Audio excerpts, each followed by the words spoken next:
Stefan, man, this season 2 is the perfect binge. I just flew through these. Amazing job. Now, talk to me about what Walter experiences in the first season and how his journey may differ in the new season.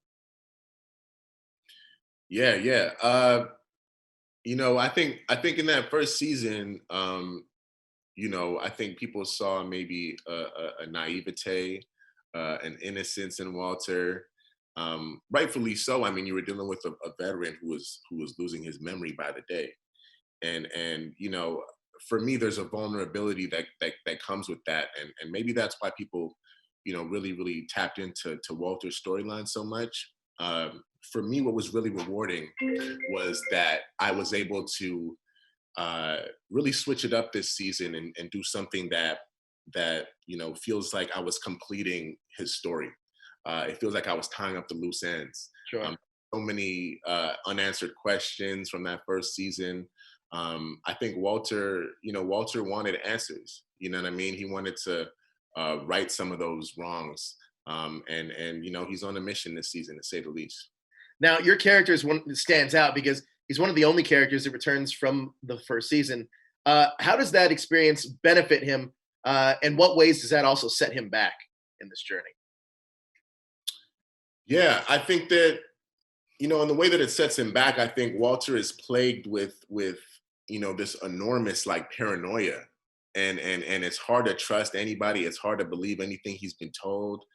And obviously that comes with sort of some of the nasty things that were happening to him in season one. But for me, what was so cool with this season is he's kind of in the driver's seat this time. Right. I think there's a level of intellect, a level of drive and a motivation and purpose that he has this season that didn't exist in that first season. Now, this season isn't based on the podcast, and it really creates its own world. Can you talk to me about the world building that we see in the second season? Yeah, well, I mean, I think that's a big credit to Kyle Patrick Alvarez, our director this season. He really did a great job of, I think, just taking on the world and seeing that first season and taking it for what it was, but being able to maintain and elevate and expand it in a really cool way. I feel like the show was a lot less contained this season. Sure. A lot more exteriors. So it was really, really cool for me to just switch up the feel a little bit. Now, as an actor, since this is its new thing in the second season, does that change your performance with Walter with the character? Um, I don't think it changes it because I think he's still the same person. I think I was just able to add elements to him, colors to him that were missing. There's a depth and a level of humanity that I felt like he really, really deserved, and I was able to give that to him this season. Now, can you talk to me about Janelle? Now, I know that she's obviously in the second season. What kind of energy does she bring to set? And talk to me about her creative spirit of what she brought to the character that might not necessarily have been on the page. Yeah, yeah. No, Janelle's been incredible.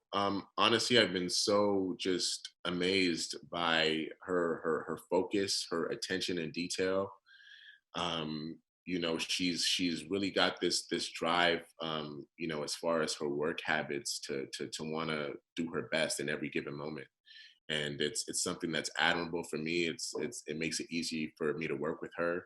And it helps that she's a cool person too, really, really sweet. We just had a lot of side conversations and things of that nature while on set as well. Not a bad seat partner.